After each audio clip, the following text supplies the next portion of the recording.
This is an excerpt from The Time I'm Given. As my head clears the opening, I can see the back end of the train about 30 yards down the track. The collision with the grate must have felt violent enough aboard the train to cause it to stop. I finish climbing up into the tunnel and start toward the train. Something in my failing brain keeps saying third rail. I feel dizzy and disoriented. Then the nausea hits me. I bend forward and get another look at the pork chops and chicken I'd eaten in the cafeteria.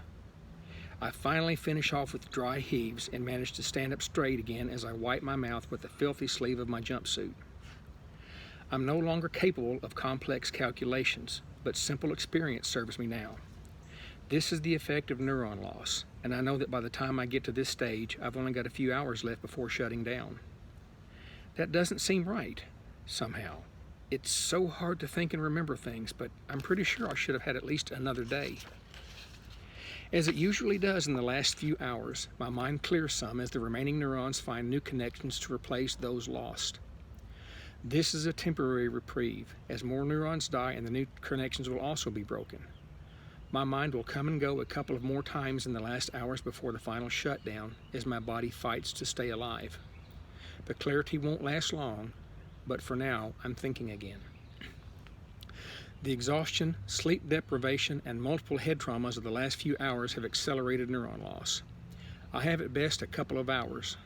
Then I remember that I actually have far less time than that. I check the wearable on my wrist and see that the time is 11:55. A strange feeling washes over me, like being hot and cold at the same time.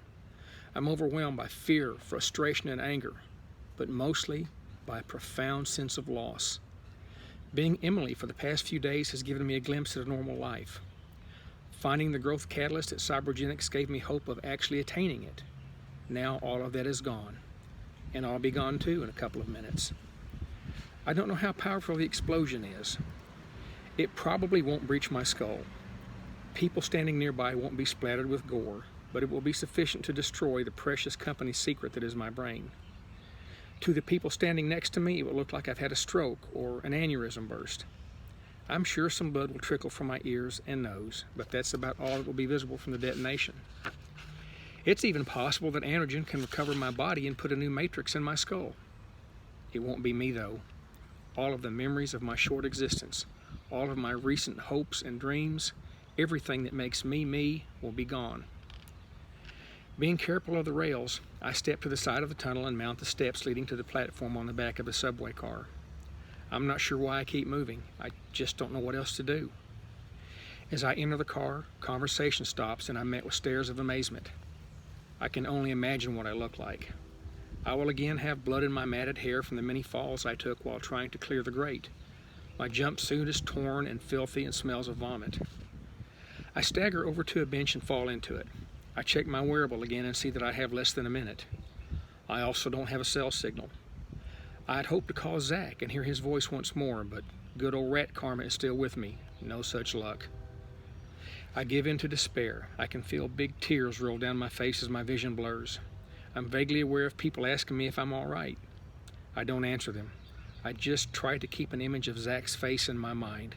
It's what I want to be thinking of when the end comes. Through tear-blurred vision, I check the wearable again and dial pound 666 pound. The countdown timer comes up with 15 seconds on the dial.